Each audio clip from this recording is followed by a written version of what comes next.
Hi guys, మీకు బాగా గుర్తుంటే 2018 ఇంకా 2019 ఆ టైంలో తెలుగు సినిమా ఇండస్ట్రీలో మీటూ మూమెంట్ జరుగుతున్నప్పుడు శ్రీరెడ్డి అనే ఒక యాక్టర్ తెలుగు సినిమా ఇండస్ట్రీలో కూడా కాస్టింగ్ కౌచ్ ఇబ్బందులు ఉన్నాయని చెప్పి తన వాయిస్ రేజ్ చేసినప్పుడు ఒక 25 మెంబర్స్తో కూడిన ఒక కమిటీని ఏర్పాటు చేశారు. అయితే ఆ కమిటీ ఒక రిపోర్ట్ ఇచ్చింది.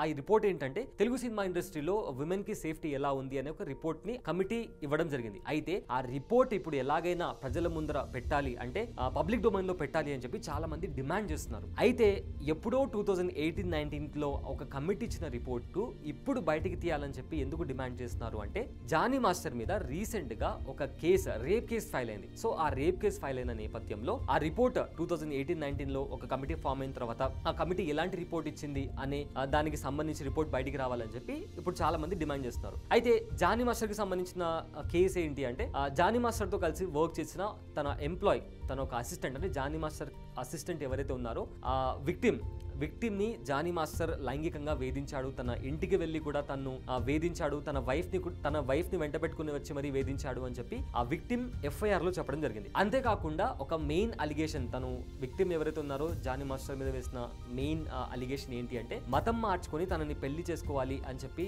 జానీ మాస్టర్ ఇబ్బందులు పెట్టినట్లు కూడా తను FIR లో చాలా డీటెయిల్ గా మెన్షన్ చేసింది. అయితే దీనికి సంబంధించే జానీ మాస్టర్ మీద రాయదుర్గం పోలీస్ స్టేషన్ లో 0 FIR నమోదైంది. సో ఇప్పుడు 0 FIR గా నమోదైంది కాబట్టి ఇది నార్సింగ్ జ్యుడిషియర్ లో వస్తుంది. కాబట్టి ఆ రాయదుర్గం పోలీస్ స్టేషన్ నుంచి ఆ కేసు ఇప్పుడు నార్సింగ్ పోలీస్ వాళ్ళు ఇన్వెస్టిగేట్ చేస్తున్నారు. అయితే ఈ కేసుకి సంబంధించి నార్సింగ్ పోలీసులు ప్రజెంట్ ఏం చెప్తున్నారంటే, ప్రజెంట్ దీనికి సంబంధించి విక్టిమ్ దగ్గర ఉన్న ఆధారాలు అవన్నీ పరిశీలించిన తర్వాత ఫర్దర్ గా ఇన్వెస్టిగేషన్ చేస్తాము అని చెప్పి మీడియా వాళ్లకు నార్సింగ్ పోలీసులు చెప్పడం జరిగింది. అయితే ఇదే నేపథ్యంలో Telugu film chamber of commerce వాళ్ళు కూడా నిన్న ఒక ప్రెస్ మీట్ పెట్టి ఈ కేసుకి సంబంధించి రెండు వైపులా, అటు అక్యూజ్ వైపు నుంచి ఇటు విక్టిమ్ వైపు నుంచి చాలా డీటెయిల్ గా ఫెయిర్ అండ్ ట్రాన్స్పరెంట్ వేలో ఇన్వెస్టిగేషన్ చేయడానికి సపోర్ట్ చేస్తాము అని చెప్పి Telugu film chamber of commerce వాళ్ళు కూడా చెప్పడం జరిగింది.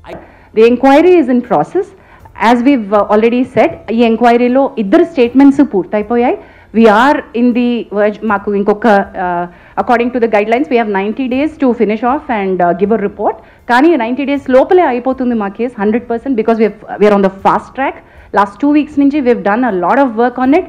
We are finding a lot of evidence. We are having a lot of structural proof. అయితే దీన్ని పాష్ యాక్ట్ గా కన్సిడర్ చేశారు. పాష్ యాక్ట్ ఏంటి అంటే, prevention of sexual harassment at work place. So ఇదంతా జానీ మాస్టర్ కి ఆ విక్టిమ్ ఎవరైతే ఉన్నారో తను ఒక కొలీగ్ కాబట్టి, సో ఇదంతా వర్క్ ప్లేస్ లో జరిగిన హెరాస్మెంట్ కాబట్టి దీన్ని పాష్ యాక్ట్ గా కన్సిడర్ చేస్తూ ఫర్దర్ గా ఇన్వెస్టిగేషన్ చేస్తాము అని చెప్పి Telugu film chamber of commerce వాళ్ళు నిన్న ఒక ప్రెస్ మీట్ లో చెప్పడం జరిగింది. అయితే ఇక్కడ మనమందరం మాట్లాడుకోవాల్సిన ఒక ఇంపార్టెంట్ ఇంట్రెస్టింగ్ పాయింట్ ఏంటంటే, there are many media which have insensitively put out the girls picture.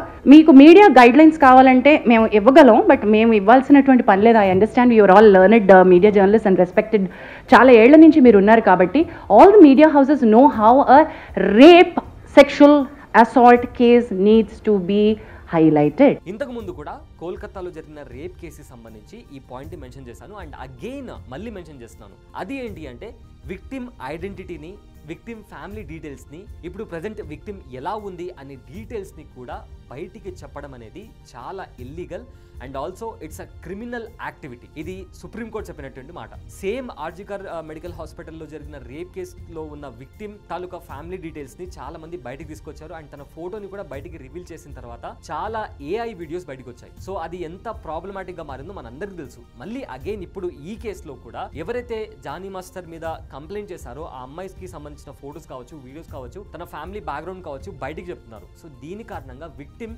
ఇబ్బందులు ఫేస్ చేసే ఛాన్సెస్ చాలా ఎక్కువ ఉన్నాయి. సో కైండ్లీ ఎవరైనా ఐడెంటిటీని లీక్ చేసిన వాళ్ళు ఆర్ ఫోటోస్ ని పెట్టిన వాళ్ళు, చాలా పెద్ద పెద్ద మీడియా హౌసెస్ కూడా డైరెక్ట్ గా విక్టిమ్ ఫేస్ ని రివీల్ చేసిన వీడియోస్ కూడా బయటకు వస్తున్నాయి. సో అలాంటివి ఏమైనా ఉంటే డిలీట్ చేయడం మంచిది. ఎందుకంటే సుప్రీంకోర్టు చాలా సీరియస్ గా వార్నింగ్ ఇచ్చింది. ఇలాంటివి విక్టిమ్ తాలూకా సంబంధించిన ఐడెంటిటీ బయటకు తీసుకొస్తే ఇట్ లీడ్స్ టు ఆ సివియర్ లీగల్ కాన్సిక్వెన్సెస్ అని చెప్పి కూడా సుప్రీంకోర్టు చెప్పడం జరిగింది. అయితే ఇక్కడ ప్రెసెంట్ జానీ మాస్టర్ ఎక్కడున్నాడు అని చెప్పి దానికి సంబంధించి చాలా యూట్యూబ్ ఛానల్స్ అయితే దీనికి సంబంధించి జానీ మాస్టర్ ఇలా స్పందించాడు, అలా స్పందించాడు అని చెప్పి ఎవరు తగ్గట్టు వాళ్ళు thumbnails తీసుకొని వీడియోస్ అప్లోడ్ చేస్తున్నారు. కరెంట్ అయితే జానీ మాస్టర్ ఎవరికి అందుబాటులో లేరు, పరారులో ఉన్నట్లు కూడా చాలా న్యూస్ వస్తుంది. అయితే దాన్ని ఎప్పుడో ప్రీవియస్ గా మాట్లాడుకున్న వీడియోస్ ఇప్పుడు బయట తీసి thumbnails పెట్టి జానీ మాస్టర్ ఇలా చెప్పాడు అని చెప్పి కొన్ని వీడియోస్ చేస్తున్నారు. అలాంటి దాంట్లో కూడా ఎలాంటి నిజాలు లేవు. అయితే అవి ప్రీవియస్ గా ఉన్న వీడియోస్, దాన్ని ఇప్పుడు రీసెంట్ గా జరిగాయని చెప్పి చాలా మంది కూడా అప్లోడ్ చేయడం జరుగుతుంది. అయితే ఇక్కడ ఇంకో ట్విస్ట్ ఇంకో టర్న్ చెప్పుకోవచ్చు.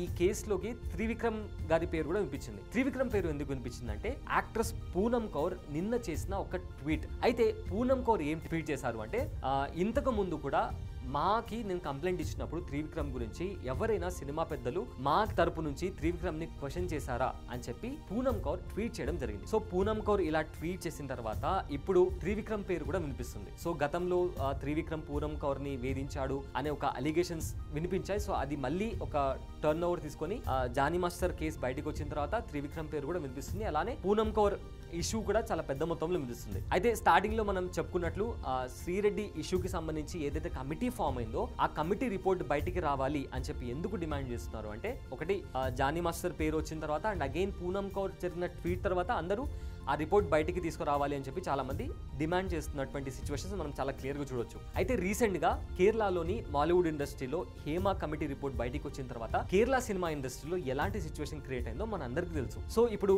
జానీ మాస్టర్ ఇష్యూ క్రియేట్ అయిన తర్వాత మళ్ళీ అగైన్ పూనమ్ కౌర్ త్రివిక్రమ్ పేరు తీసుకొచ్చిన తర్వాత తెలుగు సినిమా ఇండస్ట్రీలో కూడా ఒక కైండ్ ఆఫ్ టెన్షన్ సిచ్యువేషన్స్ కనిపిస్తుంది. అయితే ఇప్పుడు జానీ మాస్టర్ కి సంబంధించి పోలీసులు చాలా డీప్ గా ఇన్వెస్టిగేషన్ చేసి ఫర్దర్ గా డీటెయిల్స్ అనేవి చెప్తాము అని చెప్పి అంటున్నారు. అండ్ ఆల్సో ఇటు Telugu film chamber of commerce వాళ్ళు కూడా మా సైడ్ నుంచి మేము కూడా ఇన్వెస్టిగేషన్ చేసి పూర్తి సహకారాన్ని అందిస్తామని చెప్పి కూడా చెప్పడం జరిగింది. సో అయితే జానీ మాస్టర్ బయటకు వచ్చిన తర్వాత ఆయన వర్షన్ ఎలా ఉంటుంది అనేది విన్న తర్వాత ఈ కేసుకి సంబంధించి మరిన్ని డీటెయిల్స్ అయితే వచ్చే అవకాశం ఉంది. అది ద మ్యాటర్. సో ఈ ఇష్యూ గురించి మీకేమైనా తెలిస్తే కింద కామెంట్ చేయండి. అండ్ అలానే ఇలాంటి రీసెంట్ అప్డేట్స్ కోసం మా ఛానల్ని సబ్స్క్రైబ్ చేసుకొని మమ్మల్ని సపోర్ట్ చేయండి. Thanks for watching.